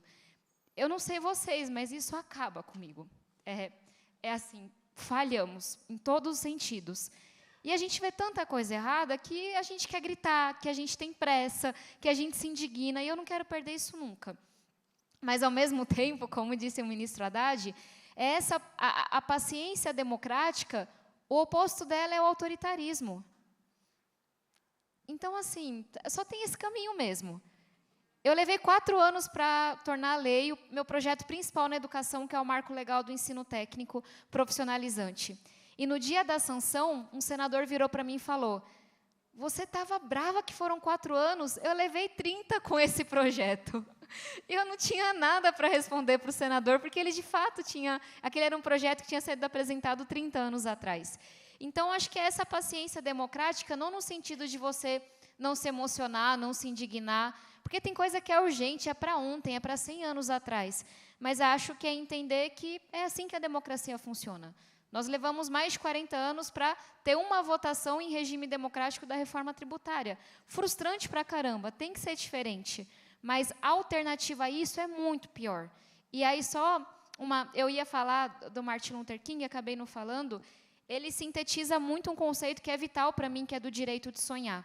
E aí eu só queria me somar, professor, para mim esse é o grande problema desse país. É saber que a criança que nasce hoje, a depender da cor da pele, do CEP em que ela nasceu, se a mãe fez faculdade ou não, estatisticamente o futuro dela está delimitado. Quantos anos ela vai viver, que tipo de profissões ela pode aspirar, em que locais ela pode morar. Então, para mim, esse é o grande problema desse país. É essa sanção que a gente dá no momento do nascimento de até onde cada criança vai ir. Então, concordo 100%. Muito obrigada. Nós começamos um pouco atrasadas. Temos a permissão de Harvard e do MASP para continuar até meio-dia, mais ou menos, certo? E estou recebendo várias perguntas incríveis aqui da plateia, estão me ajudando muito. Então, vamos seguindo. Tem uma que é uma mistura minha com uma da plateia, que é um pouco aprofundar o debate sobre a STF, né? E a militância pró-democracia do STF. A gente tem críticas que também crescem à medida de que essa militância, digamos, né, entre aspas, se perpetua, né, e você tem, de fato, processos, inquéritos em que o STF é vítima, é acusador e também é juiz. A pergunta que vem da plateia é como balancear essa defesa energética e tempestiva da democracia com certa limitação judicial para evitar, principalmente, uma percepção de autoritarismo e também a perda, né, da confiança no judiciário. E a outra pergunta que também vem da plateia é como é que são os mecanismos de freio, ou seja, quando a gente vai sair da normalidade para que, digamos, o Supremo volte à sua normalidade e, enfim, os outros poderes se reacomodem. A gente continua na normalidade, já saiu, quais são os mecanismos de rebalancear essa relação do Supremo? Professor. É evidente que essa não é uma pergunta fácil. Eu acho que qualquer pessoa que tenha tido uma aula com o professor Levitsky, ou que tenha lido Maquiavel, ou que tenha lido Montesquieu, sabe que o poder não se autocontém, ou ele é muito difícil de se autoconter, né? E o Supremo Tribunal Federal adquiriu, ao longo das décadas, um enorme poder. A Constituição de 1988, do qual ele é guardião, é enorme. Se a Constituição é enorme, ele tem que se envolver com muitos assuntos. Então, o Supremo eu nunca vi como uma instituição usurpadora. Ele foi, sim, sobrecarregado. E essa sobrecarga, evidentemente, que gera desgaste, ainda mais porque ele não é uma eleição, não é uma instituição democrática, não é uma instituição que tem a substituição dos seus membros por erros passados, né? Se você está cansado do Congresso, você troca de deputado. No Supremo, você não pode fazer isso. Então, eu acho que, sim, nós temos um problema de desenho institucional de um Supremo que tem muitas atribuições. A relação dos poderes, ela também não é estática. Não adianta olhar na Constituição e tentar entender como é que funciona. A Constituição é um guia para isso. Ela é dinâmica. Tá? O poder é um fenômeno relacional. Então, na medida em que o Executivo exacerbou da sua tarefa, na medida em que instituições de aplicação da lei se omitiram no exercício da sua tarefa, isso gerou uma ação muito protuberante do Supremo Tribunal Federal. Tá? Foi necessária, eu basicamente endosso, embora possa criticar uma decisão A, B ou C, mas eu acho que o Supremo ele exerceu uma função de guardião da Constituição no momento em que ela era objeto dos maiores ataques. E, na medida em que esses ataques refluam, e eu acho que refluíram de uma maneira que hoje nós não passamos um risco democrático como passamos no passado, o Supremo deveria ter o bom senso de se autoconter. Eu não acho necessariamente que ele terá e que alguns dos seus membros o terão, né? E vai ser através do confronto. Quer dizer, nós tivemos falas do presidente do Senado de contenção.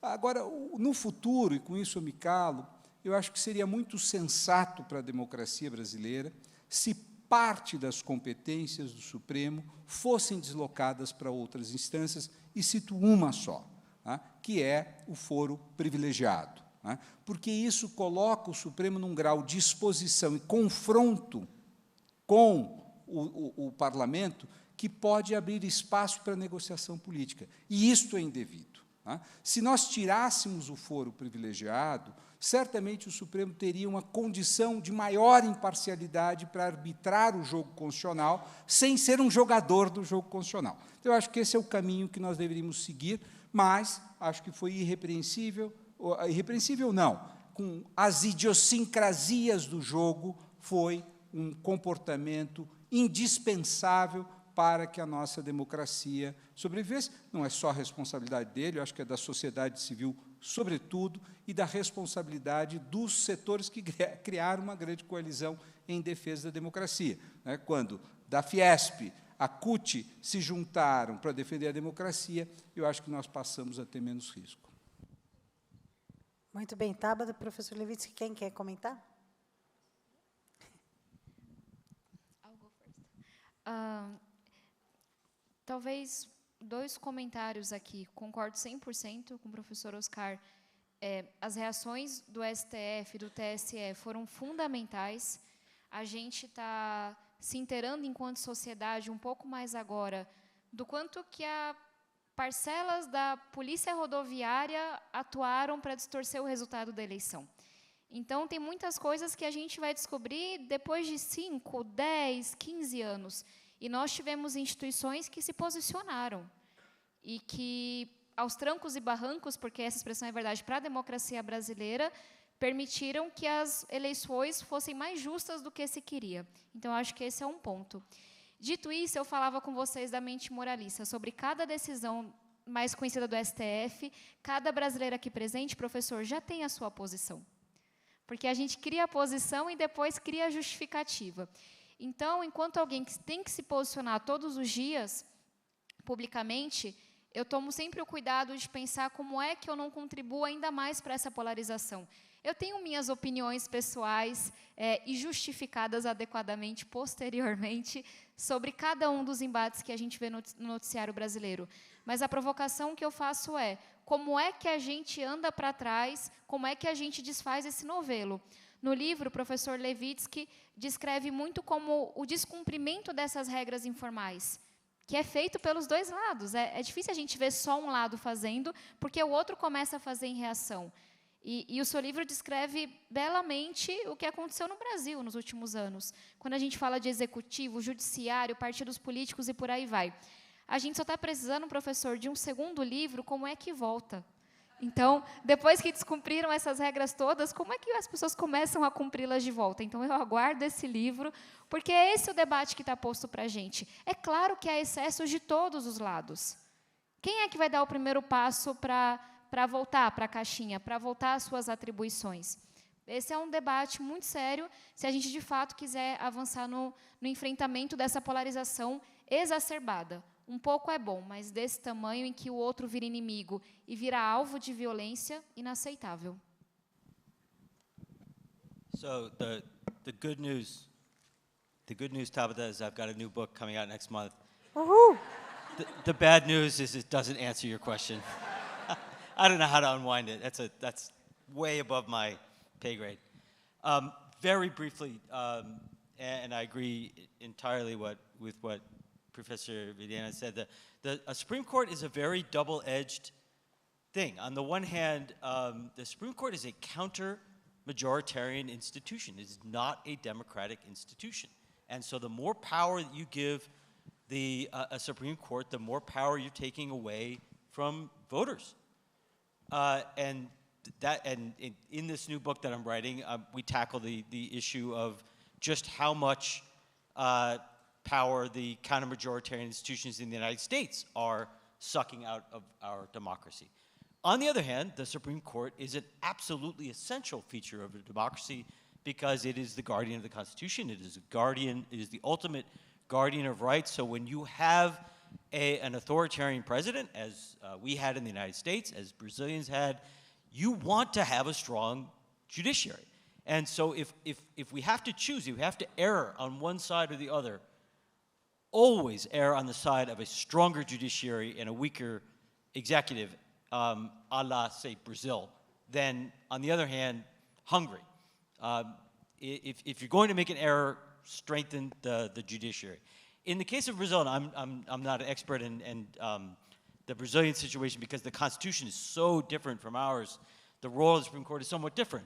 But I think in the case of the Supreme Court's actions in recent years, my view is that Brazil was in a dangerous moment with a very dangerous president, and if the Supreme Court sort of auto-expanded its power, it did so for the good of democracy. It was a necessary intervention, and it's up to Brazilians to figure out sort of how to unwind. Perfeito. Bom, acho que a gente tem tempo para mais duas perguntinhas. Tem as duas. Eu vou, na verdade, falar um pouquinho da questão da situação dos Estados Unidos, mas uma é uma comparação, né? Vendo o distanciamento dos militares americanos em relação à política, se nós não estamos sendo muito otimistas ao dizer, né, que os militares brasileiros têm tanto apreço pela democracia. Nós falamos já bastante de Supremo, falamos de Congresso, falamos de Executivo. Na narrativa bolsonarista, os militares, de maneira fantasiosa, teriam um papel aí nesse desarranjo dos poderes. Como é que vocês veem hoje o papel dos militares em relação ao 8 de janeiro e o que deveria mudar, qual que é o desafio para a nossa sociedade não voltar a viver esse pesadelo, ou pelo menos essa fantasia que foi criada pelo bolsonarismo de uma intervenção militar. Quem quer? Quem gostaria de começar? Veja, não houve o golpe. Os militares não foram para a rua nos últimos 35 anos. Então, nós temos forças armadas que se comportaram distintamente de como haviam se comportado ao longo da história republicana, com inúmeras intervenções. Isso me deixa feliz, mas não significa que eu esteja tranquilo, né? E aí eu só gostaria de fazer duas ponderações. O Brasil tem polícias militares. Tá? O Brasil tem um problema grande de segurança pública. No ano passado foram 48 mil homicídios, predominantemente de pessoas pobres, negras, moradoras das periferias sociais. O Brasil tem um problema crescente de milícias, que, traduzindo para o inglês, são grupos armados ilegais que vendem segurança, que não é segurança, nas comunidades. O Brasil se tornou não mais só um país de passagem do tráfico. O crime organizado na Amazônia, em outros lugares, é muito grande. Então, as forças de segurança no Brasil têm uma relação profundamente ambígua com a legalidade. E elas se tornaram forças políticas muito importantes. O número de deputados, de senadores, de prefeitos, de governadores, que têm origem militar, que têm origem policial, e que, em alguma medida, são premiados com eleições, embora a política de segurança seja desastrosa, é surpreendente. É surpreendente. Então, eu tenho preocupação, quer dizer, eu acho que as Forças Armadas se comportaram, não como eu gostaria que depois do 8 de janeiro tivesse ocorrido o que ocorreu nos Estados Unidos, onde os chefes militares fizeram uma carta absolutamente clara de que jamais se engajariam num processo anticonstitucional. Até hoje eu não vi essa carta das forças dos comandos militares do Brasil. Agora, o fato é que eles não se engajaram. Tá? E o fato é que tem muita ambiguidade ao longo do governo Bolsonaro. Então, eu acho que nós estamos avançando, é uma evolução incremental, e já peço para a Tabata um projeto para nós regularmos melhor, já existe esse debate no Congresso, a participação de membros das forças de segurança, sejam elas polícias ou do Exército, nas ações civis e, especialmente, nas eleitorais. Quer dizer, eu posso usar o meu cargo, a arma e o distintivo como um palanque eleitoral. Eu acho que isso nós precisamos regular melhor para que não tenhamos que conviver com esse problema da militarização da política, que é desastrosa onde quer que ela tenha ocorrido. Perfeito. Very quickly, again, one of the big differences between the United States and the crisis of Trump and Bolsonaro was that even though Trump wanted to, there was no possibility of his mobilizing the military to stay in power. Whereas in Brazil, it was not clear. It simply was not clear. And ultimately, I think, as Professor Vilhena put it, the Brazilian military did the right thing. We're just beginning to learn the extent to which Bolsonaro and his allies attempted to politicize and mobilize the military. I think it will be years before we have the full story. Journalists like Natalia will be telling us, and I will read it eagerly. We're just learning. But at the end of the day, the military command did the right thing. There are at least three things to worry about in Brazil, though, looking forward. One is the long history of military intervention, which is very different from other democracies in the world. Two is the very high level of public trust in the military compared to public trust in politicians and political parties and the Congress. When the military is the most trusted institution in the country by citizens, that creates an unhealthy temptation. And the third thing, which exacerbates that, is again the problem of crime and security. When people fear for their physical safety they turn to institutions like the military. So although the progress over the last 35 years has been really, really extraordinary in establishing civilian control over the military, and although the outcome was, at the end of the day, quite positive in 2022, there's much to worry about. And although the military command does seem to have had been clearly intent on not being mobilized on Bolsonaro's behalf, only a few years ago, the military military commanders were making independent statements, including in the judicial case against Lula, just 2018, 17, not long ago. So unfortunately, it would be too much to say that we've put military intervention in the past.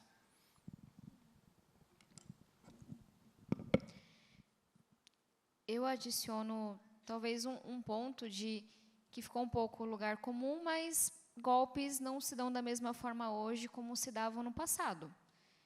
Bolsonaro estava na linha de seguir o protocolo mais atual.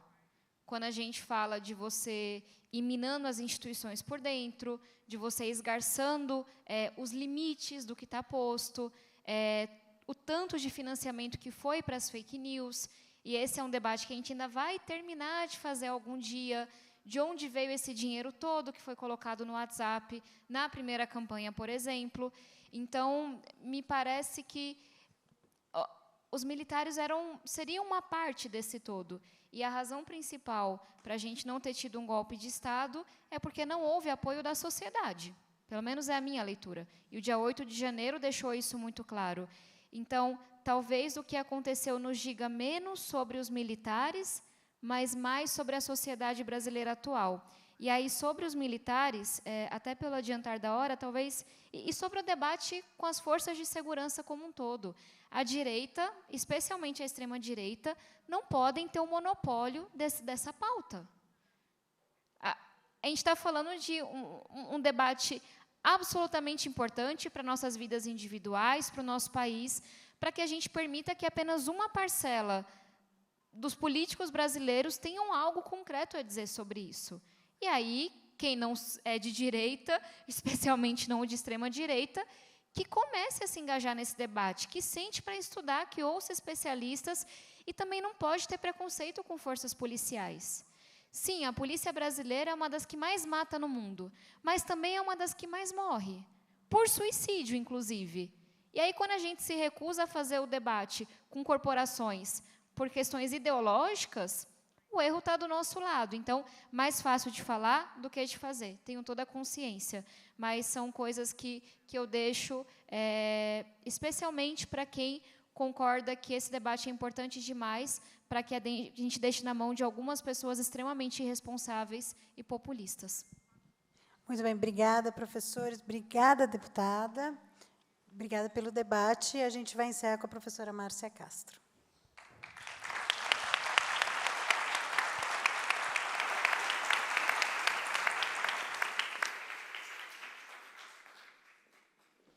Bom, muito rapidinho, queria agradecer a Natália por moderar esse painel, agradecer a deputada Tabata, aos professores Vilhena, Levitsky. Eu acho que vocês deixaram quase que um dever de casa para a gente. É óbvio que o Estado democrático de direito é importante, mas eu acho que o direito democrático ao acesso a serviços de forma equitativa é extremamente importante e é o primeiro dos dois pontos que o professor Levitsky terminou a fala dele. Quer dizer, as condições que possibilitam a emergência dos outsiders, elas estão aí e pioraram com a pandemia, né? Eu costumo dizer que se o Brasil tivesse sobrenome, infelizmente seria desigualdade. Nós somos um dos países mais desiguais do mundo e essa desigualdade piorou com a pandemia. Então, talvez a lição que cada um levou desse debate seja diferente, mas eu, com meu viés da saúde, portanto, de questões sociais, eu acho que, para mim, a grande lição é que, se a gente quer realmente abordar essas questões que facilitam a emergência dos outsiders, a gente precisa abordar os seus 3 ou 5 principais pontos. Eu acho que cada ministério tinha que ter um olhar para a redução das desigualdades, e eu costumo falar equidade, porque a equidade é a remoção das barreiras para que as pessoas tenham um acesso equitativo. E eu acho que o presidente Lula, quando assumiu, ele falou que ele quer ser cobrado. Então, eu acho que um dever de casa para cada um de nós aqui, é uma questão de cidadania, é exercitar a crítica construtiva, não a crítica barata e leviana. Essa eu tenho muito pouco respeito, mas a crítica construtiva a gente está precisando fazer, faz parte do debate aberto, faz parte da frente ampla, e a gente já está em agosto e, particularmente, eu acho que a agenda social está indo devagar. Com toda a paciência democrática que a gente possa exercer, aprendi isso hoje, vou tentar arduamente, vamos exercer a paciência democrática, mas não esquecendo da crítica construtiva que a gente está precisando, a agenda social precisa melhorar. Então, eu queria agradecer a cada um de vocês por mandar a gente para casa com esse dever de casa, e obrigada a vocês por terem participado e pelas perguntas. Obrigada, gente.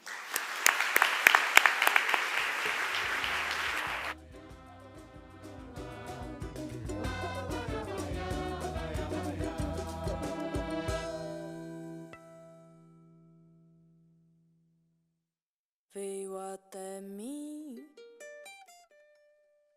quem deixou me olhar assim. Não pediu minha permissão, não pude evitar, tirou meu ar, fiquei sem chão.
Oh,